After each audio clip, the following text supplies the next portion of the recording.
નમસ્કાર ગુજરાત। આજના મુખ્ય સમાચારની અંદર હવામાન વિભાગની વાવાઝોડાની આગાહી, સરકારની ખેડૂતોને મોટી ભેટ, વ્યવસાય શરૂ કરવા માટે મળશે 50,000 રૂપિયા સુધીની લોન, સાથે પીએમ કિસાન યોજનાને લઈને મહત્વપૂર્ણ સમાચાર, વાહન ચાલકો થઈ જાજો સાવધાન, બાળકો માટે નવી યોજનાની શરૂઆત, મહિલાઓને મળશે 15,000 રૂપિયાની આર્થિક સહાય, ખેડૂતોને કેસીસી યોજના અંતર્ગત મળશે 3 લાખ રૂપિયા સુધીની લોન, વિદ્યાર્થીઓને મળશે મફત સાયકલ, મુખ્યમંત્રી પાક સંગ્રહ યોજનાની જાહેરાત, આધાર કાર્ડ ધારકો આપે ધ્યાન, 500 રૂપિયામાં મળશે ગેસ સિલિન્ડર અને આજના સૌથી મોટા ખેડૂત સમાચાર જાણીશું આજના આ વિડીયોની અંદર। મિત્રો, દરેક સમાચાર, દરેક માહિતી જણાવું એ પહેલા ગુજરાતના જે પણ મિત્રો ચેનલ પર જો પહેલી વાર આવ્યા હોય તો મિત્રો ખાસ કરીને વિડીયોને એક લાઇક કરી ચેનલને સબસ્ક્રાઇબ કરવાનું ભૂલતા નહીં। સાથે આજનો વિડીયો છે જેને અંત સુધી જોતા રહેજો।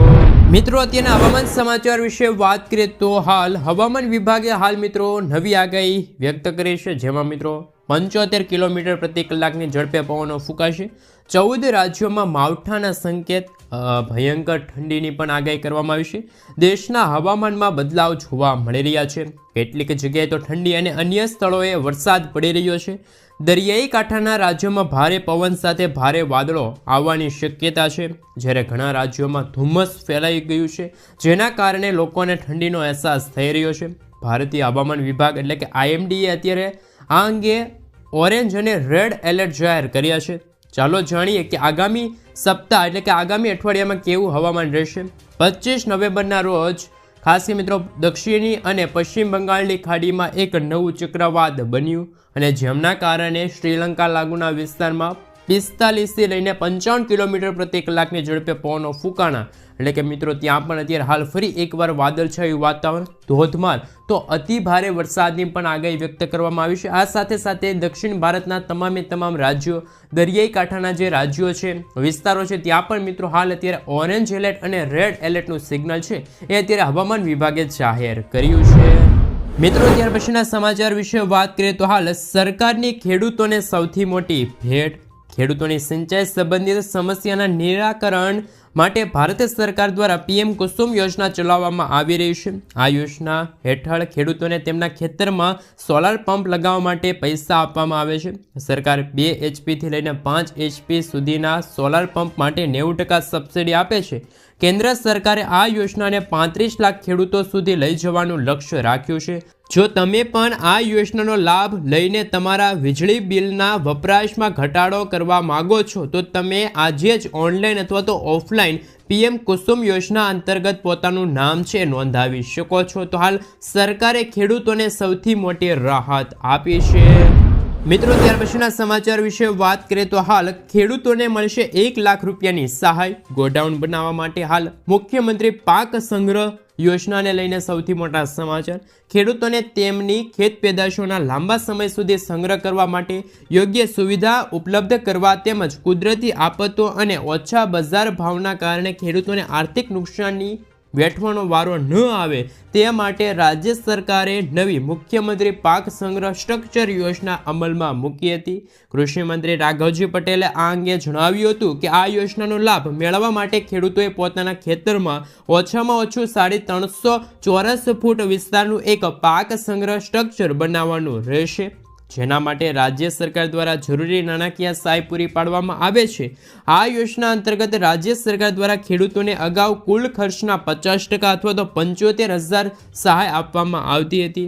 ખેડૂતોને વધુમાં વધુ સહાય મળી રહે તે માટે સરકારે ચાલુ વર્ષે સહાયની રકમમાં વધારો કર્યો છે। હવે સ્ટ્રક્ચર બનાવવા ખેડૂતોને આ યોજના હેઠળ કુલ ખર્ચના 50% અથવા તો 1 લાખ રૂપિયા બેમાંથી જે ઓછું હોય એ ખેડૂતોને મળવાપાત્ર રહેશે। મિત્રો, ત્યાર પછીના સમાચાર વિશે વાત કરીએ તો પ્રધાનમંત્રી ફસલ વીમા યોજનાને લઈને સૌથી મોટા સમાચાર। આબોહવા પરિવર્તનના કારણે પાકના નુકસાનને ઘટાડવા માટે પ્રધાનમંત્રી ફસલ વીમા યોજના ખેડૂતોને પાક વીમો પ્રદાન કરે છે। ખેડૂતો ઓછા વ્યાજ દરે યોજનામાં નોંધણી કરાવી શકે છે અને સરકાર વધારાનું યોગદાન આપે છે। કુદરતી આફતોના કારણે નુકસાનના કિસ્સામાં વીમા કંપનીઓ 72 કલાકમાં અને ખેડૂતોની તપાસ કરશે। ઘણી વખત એવું જોવા મળ્યું છે કે ખેડૂતોની મહેનત વ્યર્થ જાય છે। ક્યારેક દુષ્કાળ પડે છે તો ક્યારેક પૂર કે અતિવૃષ્ટિના કારણે પાક બરબાદ થઈ જાય છે। આવા ખેડૂતો માટે કેન્દ્ર સરકાર દ્વારા શરૂ કરવામાં આવેલી પાક વીમા યોજના આશીર્વાદરૂપ બની છે, જેમાં દર વર્ષે રજીસ્ટર થાય છે.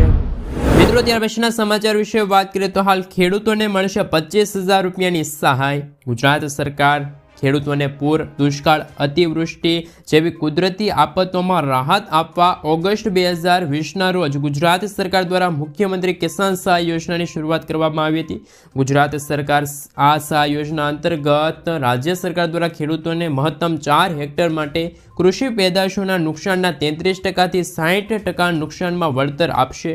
કુદરતી આફતોના કારણે અત્યારે મિત્રો જે નુકસાન થાય છે પાકોના, એમાં ખેડૂતોને 20,000 રૂપિયાનું વળતર આપવામાં આવશે અને 60% કરતાં જો વધારે નુકસાન થયું હોય તો તેવા ખેડૂતોને વધુમાં વધુ 4 હેક્ટર દીઠ 25,000 રૂપિયાની સહાય મળશે. એટલે કે મિત્રો હવે ખેડૂતોને પાક નુકસાનની સહાય છે એ મળશે, એવી હાલ ગુજરાત સરકારે સૌથી મોટી જાહેરાત કરી છે.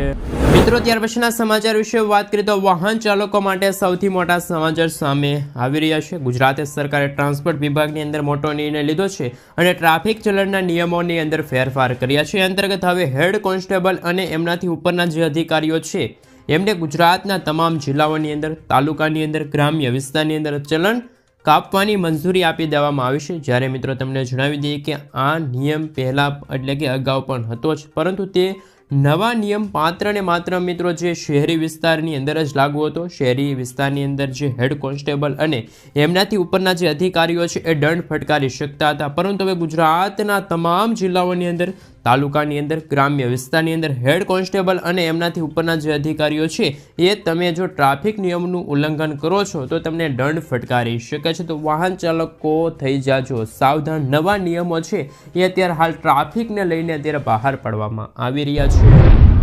મિત્રો, ત્યાર પછીના સમાચાર વિશે વાત કરીએ તો હાલ ખાસ કરીને વ્યવસાય શરૂ કરવા માટે 50,000 રૂપિયાની લોન મળશે. પીએમ સ્વનિધિ યોજના અંતર્ગત 10,000થી લઈને 50,000 રૂપિયા સુધીની ધંધો શરૂ કરવા માટે, વ્યવસાય શરૂ કરવા માટે, રોજગાર માટે સરકારે સૌથી મોટી જાહેરાત કરી છે. ખાસ કે મિત્રો જો વધુ માહિતી મળે તો પ્રધાનમંત્રી સ્વનિધિ યોજના હવે ડિસેમ્બર 2024 સુધી જ ચાલશે. આની મિત્રો છેલ્લી તારીખ અગાઉ 31 માર્ચ 2023 હતી. આ યોજના હેઠળ નાના વેપારીઓ, સ્ટીલ વેકેન્ટ્સને લોન આપવામાં આવે છે. નાણાં મંત્રાલયે ટ્વીટ પર આ માહિતી આપી હતી. જો કોઈ શહેરી વિક્રેતા, મજૂર અને અન્ય કોઈ નાગરિક કે કરિયાણા, રેડીમેડ અથવા તો ફળની દુકાન ખોલવા માગે છે તો તેવા વ્યક્તિને આ યોજના હેઠળ લોનની રકમ આપવામાં આવે છે. જો તમે પણ યોજનામાં અરજી કરવા માંગો છો તો જરૂરી ડોક્યુમેન્ટ સાથે અરજી કરી શકો છો. આ યોજનામાં ગરીબ પરિવાર અને ગેરંટી વગર આ લોન આપવામાં આવે છે. પીએમ સ્વનિધિ યોજના હેઠળ 50,000 રૂપિયા સુધીની લોનની રકમ છે મિત્રો તમને મળે છે. ધારો કે જો કોઈ વ્યક્તિ શાકભાજીની દુકાન ખોલે છે તો તેને સૌથી પહેલાં 10,000 રૂપિયા સુધીની લોન મળે છે, ત્યારબાદ તેમને 20,000 રૂપિયા, ત્યાર પછી 50,000 રૂપિયા, આમ ડબલ લોન આપવામાં આવે છે. જો કે એક રકમ ભરપાઈ પછી સરકાર દ્વારા બીજી રકમ છે મિત્રો ફાળવવામાં આવે છે, બીજી લોન છે એ વ્યક્તિને આપવામાં આવે છે. મિત્રો, ત્યાર પછીના સમાચાર વિશે વાત કરીએ તો 500 રૂપિયામાં મળશે હવે DAP ખાતર. મોદી સરકારે ખેડૂતોને મોટી ભેટ આપી છે. કેન્દ્ર સરકાર ખેડૂતોના ખર્ચને ઘટાડવા માટેની વિશેષ યોજના બનાવી છે, જેમાં સરકાર હવે DAP ખાતરની સબસિડી આપવા જઈ રહી છે. ઘણા લાંબા સમયથી સરકાર આ દિશામાં કામ કરી રહી છે, જેમાં સરકારે હાલ મિત્રો એવી જાહેરાત કરી છે. એ અંતર્ગત IFFCO દ્વારા તૈયાર કરવામાં આવેલા નેનો DAP લોન્ચ કરવામાં આવ્યું છે. IFFCO દ્વારા તૈયાર કરવામાં આવેલા આ DAP ખાતરની કિંમત 600 રૂપિયા હશે, જેમાં 500 ગ્રામ DAP ખાતરનું પ્રવાહી ઉપલબ્ધ થઈ શકે છે. આ ખાતર એક બોરી જેટલું કામ કરે છે. હાલમાં DAP ખાતરની બોરીની કિંમત 1350 રૂપિયા છે, એટલે કે તેમની સરખામણીએ આ ખાતર અડધા ભાવે મળશે, જેમાં ખેડૂતોને સીધો ફાયદો થશે. ખેડૂતો માટે સૌથી મોટા સમાચાર સામે આવી રહ્યા છે. મિત્રો, ત્યાર પછીના સમાચાર વિશે વાત કરીએ તો હાલ સૌથી મોટા સમાચાર આધાર કાર્ડ ધારકો માટે છેલ્લી તારીખ અત્યારે જાહેર થઈ છે. કારણ કે મિત્રો તમારી પાસે થોડા દિવસો છે. આધાર વિગતની અંદર મફતમાં અપડેટ કરવાની છેલ્લી તારીખ ફરી એકવાર લંબાવવામાં આવી છે. આધારમાં દસ્તાવેજો અપડેટ કરવાની છેલ્લી તારીખ અગાઉ 14 સપ્ટેમ્બર 2024 હતી. જોકે UIDAI દ્વારા 3 મહિના આ તારીખ લંબાવવામાં આવી હતી, એટલે કે 14 ડિસેમ્બર અંતિમ તારીખ છે. જો આ માટે સરકાર દ્વારા માય આધાર એપ્લિકેશન લોન્ચ કરવામાં આવ્યું છે, જેથી જે મિત્રો આધાર કાર્ડમાં ઉંમર, સરનામું, જન્મ તારીખ, લિંગ, મોબાઈલ નંબર, ઈમેલ જેવી માહિતી અપડેટ કરવા માંગે છે તો તે તમામ મિત્રો 14 ડિસેમ્બર 2024 પહેલાં છે મિત્રો પોતાના આધાર કાર્ડમાં સુધારા વધારો કરી શકે છે. તમે મિત્રો તમારા ઘરે એટલે કે મોબાઈલ એપ્લિકેશન દ્વારા પણ માય આધાર એપ્લિકેશન દ્વારા સુધારા વધારા કરી શકો છો. નહીંતર તો તમે નજીકના જે CSC કેન્દ્ર હોય છે ત્યાં જઈને પણ તમારા આધાર કાર્ડમાં છે મિત્રો સુધારા વધારા તમે કરી શકો છો. મિત્રો ત્યાર પછીના સમાચાર વિશે વાત કરીએ તો હાલ ખાસ કરીને સૌથી મોટા સમાચાર, મહિલાઓને મફત ગેસ સિલિન્ડર મળશે. કેન્દ્ર સરકારની સૌથી મોટી ભેટ. ભારત સરકાર દેશના કરોડો લોકો માટે તેમની વિવિધ જરૂરિયાતો અનુસાર યોજનાઓ ચલાવે છે. દેશના કરોડો લોકોની સરકારી યોજનાનો લાભ મળે છે અને દેશમાં હજુ પણ એવી કેટલીક જગ્યાઓ છે જ્યાં લોકોને રસોઈ માટે માટીના ચૂલાનો ઉપયોગ કરે છે, પરંતુ ભારત સરકારની ઉજ્જવલા યોજના હેઠળ તે મહિલાઓને ગેસ કનેક્શન આપવામાં આવે છે, સિલિન્ડર આપવામાં આવે છે. ભારત સરકાર 2016માં પ્રધાનમંત્રી ઉજ્જવલા યોજના શરૂ કરી હતી. આ યોજના મહિલાઓને મફત સિલાઈ મશીન આપવામાં આવે છે, જેમાં ખાસ કરીને મિત્રો ગેસ સિલિન્ડર આપવામાં આવે છે, જેમાં ગેસ સિલિન્ડર અને ગેસનો ચૂલો મફતમાં મળે છે. એટલું જ નહીં, જો તમે આ પછી સિલિન્ડર રિફિલ કરવા માગો છો તો સરકાર દ્વારા સબસિડી આપવામાં આવશે. કોણ અરજી કરી શકે છે તેમના વિશે વાત કરીએ તો યોજના માટે પાત્ર મહિલાઓ તમારા વિસ્તારની નજીકની સરકારી એજન્સીમાં જઈને મુલાકાત લઈ શકે છે. તો કે મિત્રો યોજના માટે તમારે અરજી કરવાની લેશે. મહિલા છે એ જ મિત્રો ખાસ કરીને આ અરજી કરી શકે છે ઉજ્જવલા યોજના અંતર્ગત. તમે નજીકના CSC કેન્દ્ર પર જઈને ઉજ્જવલા યોજના માટે ઓનલાઈન અરજી પણ કરી શકો છો. મિત્રો ત્યાર પછીના સમાચાર વિશે વાત કરીએ તો મોદી સરકાર આપવા જઈ રહી છે ખાસ કરીને મજૂરોને દર મહિને 3000 રૂપિયા. શ્રમયોગી માનધન યોજનાને લઈને સૌથી મોટા સમાચાર. કેન્દ્ર સરકાર આપણા દેશના નાગરિકો માટે ઘણી યોજનાઓ ચલાવે છે. આ અંતર્ગત દેશના કરોડો લોકોને સરકારી યોજનાનો લાભ મળે છે. મહત્વનું છે કે મોટાભાગની સરકારી યોજનાઓ દેશના ગરીબ અને જરૂરિયાતમંદ લોકોને ધ્યાનમાં રાખીને ચલાવવામાં આવે છે. ભારતમાં ઘણા કામદારો અસંગઠિત ક્ષેત્રમાં કામ કરે છે, જેમની આવક અને પેન્શન બિલકુલ સ્થિર નથી. આવા લોકોને મદદ કરવા માટે ભારત સરકાર એક સ્કીમ ચલાવે છે, જે અંતર્ગત આ મજૂરોને દર મહિને 3000 રૂપિયાનું પેન્શન આપવામાં આવે છે. શ્રમયોગી માનધન યોજના ભારત સરકારે અસંગઠિત ક્ષેત્રમાં કામ કરતા કામદારો માટે વર્ષ 2019માં પ્રધાનમંત્રી શ્રમયોગી માનધન યોજનાની શરૂઆત કરી હતી. સરકાર 60 વર્ષની ઉંમર પછી અસંગઠિત ક્ષેત્રમાં કામ કરતા કામદારોને દર મહિને 3000 રૂપિયાનું પેન્શન આપે છે. સરકાર મજૂરો દ્વારા કરવામાં આવેલા યોગદાન મુજબ યોજનામાં સમાન રકમ આપે છે. એટલે કે જો કોઈ મજૂર 100 રૂપિયા જમા કરાવે તેથી સરકાર માત્ર તેમને 100 રૂપિયા જ આપશે. તો મિત્રો હાલ જે શ્રમયોગી માનધન યોજનાને લઈને સૌથી મોટા સમાચાર. મજૂરોને દર મહિને 3000 રૂપિયાનું છે મિત્રો ખાસ કરીને રકમ છે ખાતામાં જમા કરી દેવામાં આવશે. મિત્રો ત્યાર પછીના સમાચાર વિશે વાત કરીએ તો હાલ ખાસ કરીને સૌથી મોટા સમાચાર. ગુજરાત સરકારનો મહત્વપૂર્ણ નિર્ણય. તેમના વિશે વાત કરીએ તો ગુજરાતની અંદર લગભગ 73 લાખથી વધુ રાશન કાર્ડ ધારકો છે. એમના માટે ગુજરાત સરકારે મોટો અને મહત્વપૂર્ણ નિર્ણય લીધો છે. સસ્તા અનાજના વિતરણમાં ગેરરીતિ અટકાવવા માટે ગુજરાત સરકારે મહત્વપૂર્ણ નિર્ણય લીધો. હવે લાયસન્સ ધરાવતા દુકાનદારો છે એ જ દુકાન ચલાવી શકશે, એટલે કે કોઈ બીજાને ભાડે આપી શકશે નહીં. આ ઉપરાંત દુકાનદારોની બાયોમેટ્રિક હાજરી પણ લેવામાં આવશે. એટલું જ નહીં, દુકાનદારે રજા રાખવી હોય તો પણ મામલતદારની મંજૂરી લેવી પડશે. એટલે કે મિત્રો હવે ગુજરાતની અંદર સસ્તા અનાજની દુકાનો બંધ રહેશે નહીં. અને સાથે સાથે ગુજરાતની અંદર જો સસ્તા અનાજની દુકાન બંધ રહેશે તો એ દિવસે વેપારીએ તેમને અન્ય કોઈ લોકો હશે એમને ચાર્જ સોંપવો પડશે, અને ચાર્જ સોંપવાની સાથે જવાબદારી પણ ખાસ કરીને લેવી પડશે. અને જે જાણકારી છે મામલતદાર કચેરીએ પણ આપવાની રહેશે. તો જે મિત્રો ખાસ કરીને ગુજરાત રાજ્યમાં જે ગરીબ લોકો છે, મધ્યવર્ગ લોકો છે, એમને મિત્રો ખાસ કરીને અપૂરતું અનાજ મળતું, હકનું અનાજ ન મળતું, આવી ફરિયાદો જ્યારે મિત્રો ગુજરાત સરકાર પાસે પહોંચી ત્યારે ગુજરાત સરકાર અત્યારે એક્શનમાં આવી અને હાલ મિત્રો રાશન કાર્ડની જે દુકાન ચલાવતા જે દુકાનદારો છે એમના માટે અત્યારે બાયોમેટ્રિક્સ એટલે કે મિત્રો જે અંગૂઠાની છાપ છે એ લેવી અત્યારે ફરજિયાત રહેશે. આ સાથે મિત્રો રાશન કાર્ડ ધારકોએ પણ હવે KYC પ્રક્રિયા છે એ વહેલી તકે પૂર્ણ કરવી, એમના માટે પણ ગુજરાત સરકારે એક નોટિફિકેશન બહાર પાડ્યું છે. 1 ડિસેમ્બર 2024 પહેલાં તમારે રાશન કાર્ડને આધાર કાર્ડ સાથે લિંક કરવું એ અત્યારે ફરજિયાત બન્યું છે. મિત્રો ત્યાર પછીના સમાચાર વિશે વાત કરીએ તો હાલ ખેત ધિરાણ પર રાજ્ય સરકારની સબસિડી ન મળતા ખેડૂતો મિત્રો થયા અત્યારે પરેશાન. કારણ કે મિત્રો એવા સમાચાર મળી રહ્યા છે કે મોટાભાગની રાષ્ટ્રીયકૃત બેંકોમાં આવી વારંવાર ફરિયાદો જોવા મળી હતી. આ અંગે તાત્કાલિક ખેડૂતોને વ્યાજ સહાય ચૂકવવામાં આવે તેવી રજૂઆત ગુજરાત ભારતીય કિસાન સંઘ દ્વારા કરવામાં આવી.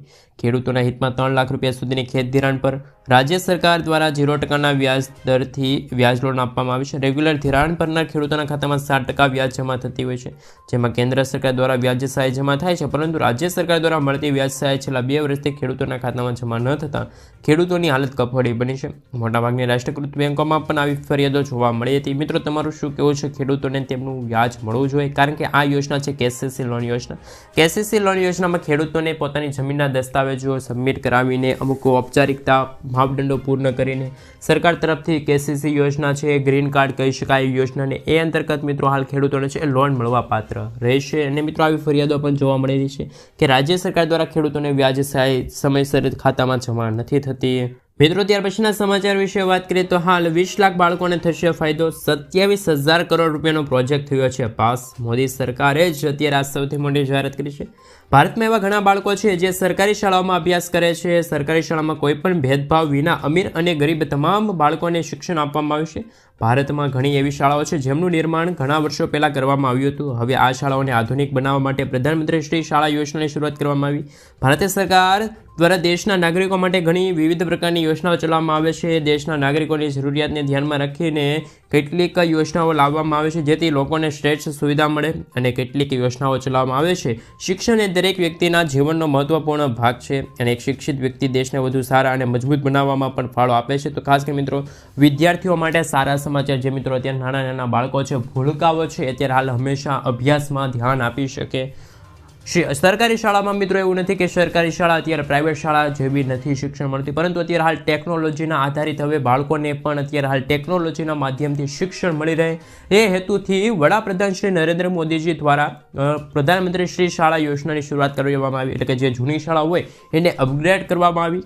ખાસ કરીને મિત્રો નવા ક્લાસ બનાવવામાં આવી રહ્યા, બાળકોને મજા આવે એ રીતે ખાસ કરીને મિત્રો ભણતર ભણાવવામાં આવી રહ્યું છે. તો મિત્રો, વિદ્યાર્થીઓ માટે હાલ 2700 કરોડ રૂપિયાનો ખર્ચ અત્યારે હાલ બાળકોના શિક્ષણ માટે અત્યારે કેન્દ્ર સરકાર વડાપ્રધાન શ્રી નરેન્દ્ર મોદીજી દ્વારા કરવામાં આવી રહ્યું છે. મિત્રો, ત્યાર પછીના સમાચાર વિશે વાત કરીએ તો હાલ સૌથી મોટા સમાચાર. તમામ વૃદ્ધોને મફત સારવાર મળશે. આયુષ્માન યોજના હેઠળ 70 વર્ષથી વધુના તમામ વરિષ્ઠ નાગરિકો, સિટીઝન અને ખાસ કરીને મિત્રો જે નાગરિકો છે એમનો સમાવેશ કરવામાં આવ્યો છે. મોદી સરકાર દ્વારા હાલ ખાસ કરીને એક નવું અપડેટ આપવામાં આવ્યું છે. આ સાથે એવું કહેવામાં આવે છે કે હવે તમામ પાત્ર વરિષ્ઠ નાગરિકોને આયુષ્માન ભારત હેઠળ આવરી લેવામાં આવશે. એટલે કે મિત્રો જે 70 વર્ષથી વધુ ઉંમરના જે નાગરિકો છે એમને મિત્રો અલગથી હવે આયુષ્માન કાર્ડ કાઢી આપવામાં આવશે. નાગરિકોને આયુષ્માન ભારત હેઠળ આવરી લેવા માટે અત્યારે નિર્ણય લેવામાં આવ્યો છે. અગાઉ આયુષ્માન ભારત કાર્ડનો લાભ BPL કેટેગરીમાં આવતા નબળા વર્ગના નાગરિકોને આપવામાં આવતો હતો, પરંતુ હવે ખાસ કરીને મોદીજી દ્વારા એક જાહેરાત કરવામાં આવી જે દરમિયાન આયુષ્માન યોજનાને લઈને મોટો દાવો કરવામાં આવી રહ્યો, અને આ દાવામાં કહેવામાં આવ્યું કે હવે વૃદ્ધ લોકોને પણ આયુષ્માન કાર્ડ કાઢી આપવામાં આવશે. હાલમાં મિત્રો 5 લાખ રૂપિયા સુધીનો છે મિત્રો સ્વાસ્થ્યનો વીમો પણ આપવામાં આવી રહ્યો છે. મિત્રો, ત્યાર પછીના સમાચાર વિશે વાત કરીએ તો હાલ ખાસ કરીને સૌથી મોટા સમાચાર બાળકો માટે આવી રહ્યા છે. કેન્દ્ર સરકાર એટલે કે મોદી સરકાર દ્વારા બાળકો માટે એક નવી પેન્શન યોજનાની શરૂઆત કરવામાં આવી, અને આ નવી પેન્શન યોજનાનું નામ છે NPS વાત્સલ્ય યોજના, જેમની અંદર માત્ર ને માત્ર બાળકો છે એમને જ લાભ મળે છે. 18 વર્ષથી નાની ઉંમરના જે બાળકો હોય એ આ યોજના અંતર્ગત ખાસ કરીને પેન્શન યોજના અંતર્ગત પોતાનું નામ નોંધાવી શકે છે. વાલીઓ છે પોતાના બાળકનું જો પેન્શન મેળવવા માગતા હોય તો અત્યારે હાલ એમના ભવિષ્યને લઈને ખાસ કરીને પેન્શન મેળવવા માગતા હોય તો વાલીઓ છે એ મિત્રો આ યોજના અંતર્ગત પોતાના બાળકના નામે રોકાણ કરી શકે છે. ઓછામાં ઓછું દર મહિને 1000 રૂપિયાનું રોકાણ કરવાનું રહેશે. મહત્તમ રોકાણની કોઈ મર્યાદા નથી, અને આ યોજનાની અંદર 3 વર્ષ માટે લોકિંગ પીરિયડ છે લેવો પડશે. તો મિત્રો જે બાળકોના પેન્શન લઈને NPS વાત્સલ્ય યોજના જે મિત્રો અત્યારે કેન્દ્ર સરકાર દ્વારા સરકારી યોજના છે પેન્શનને લઈને બાળકો માટે બનાવવામાં આવી છે. આ એક યોજના છે એ ગલ્લા જેવું કામ કરશે. તમે જેટલા રૂપિયાનું રોકાણ કરો છો એ અંતર્ગત તમને છે મિત્રો અમુક સમયગાળો પૂર્ણ થાય ત્યાર પછી પેન્શનની સુવિધા મળે છે. તો ખાસ કરીને મિત્રો પેન્શન યોજનાને લઈને પણ અત્યારે સૌથી મોટા સમાચાર સામે આવી રહ્યા છે. જો તમે પણ તમારા બાળકના પૈસાનું રોકાણ કરવા માગો, આ યોજના અંતર્ગત તમે ઓછામાં ઓછું દર મહિને 1000 રૂપિયાનું રોકાણ કરીશો. મહત્તમ કોઈ મર્યાદા નથી. 5000, 10000, 15000 કોઈ પણ રકમ તમે છે મિત્રો તમારા બાળકના પેન્શન અંતર્ગત કરી શકો છો. પરંતુ મિત્રો પૈસા ઉપાડવાની વાત કરવામાં આવે મિત્રો ત્યારબાદના સમાચાર વિશે વાત કરીએ તો હાલ આજના સૌથી મોટા ખેડૂત સમાચાર સામે આવી રહ્યા છે તેમના વિશે વાત કરીએ તો હાલ સૌથી મોટા સમાચાર કે મિત્રો કપાસની આવક માટે જાણીતા બોટાદ માર્કેટિંગ યાર્ડમાં વિવિધ જણસીની આવક થઈ રહી છે તેમજ ખેડૂતોને સારા ભાવ મળ્યા છે. આજે યાર્ડમાં પણ મિત્રો રેકોર્ડ બ્રેક ખાસ કરીને મિત્રો 13,520 ક્વિન્ટલ આવક નોંધાણી. છેલ્લા 3 દિવસની સરખામણીએ આજે કપાસની રેલમછેલ જોવા મળી હતી. જ્યાં જુઓ ત્યાં કપાસના ઢગલા જોવા મળી રહ્યા હતા. જ્યારે ભાવમાં સામાન્ય ઘટાડો થયો. ખેડૂતોને એક મણ દીઠ 1190થી લઈને 1581 રૂપિયા સુધી ભાવ મળ્યા છે. આ સિવાય બોટાદ માર્કેટિંગ યાર્ડમાં પણ મગફળીના ભાવ 900થી 1100 રૂપિયા સુધી જોવા મળી રહ્યા છે. બોટાદ માર્કેટિંગ યાર્ડમાં પણ ખેડૂતો વહેલી સવારથી જ પોતાના પાકને લઈને આવી જતા હોય છે અને લાંબી લાઈનો યાર્ડની બહાર જોવા મળતી હોય છે. ખેડૂતોને પણ હાલ મિત્રો 900થી લઈને 1100 રૂપિયા સુધીના જે મગફળીના ભાવો છે ખેડૂત મિત્રોને મળી રહ્યા છે. આ મિત્રો ખાસ કરીને દરરોજ માર્કેટિંગ યાર્ડમાં કપાસ છે, મગફળી છે, સોયાબીન છે, તલ છે, ડુંગળી છે, એ પાકોની આવક થઈ રહી છે ને આ પાકોની આવક તો થઈ રહ્યા છે પરંતુ ભાવમાં પણ વધારો ઘટાડો જોવા મળી રહ્યો છે. જો સારો ભાવ મળે તો ખેડૂતોમાં ખુશીનો માહોલ જોવા મળે અને ઓછો ભાવ મળે તો ખેડૂતો પણ અત્યારે નિરાશ થતા જોવા મળી રહ્યા છે.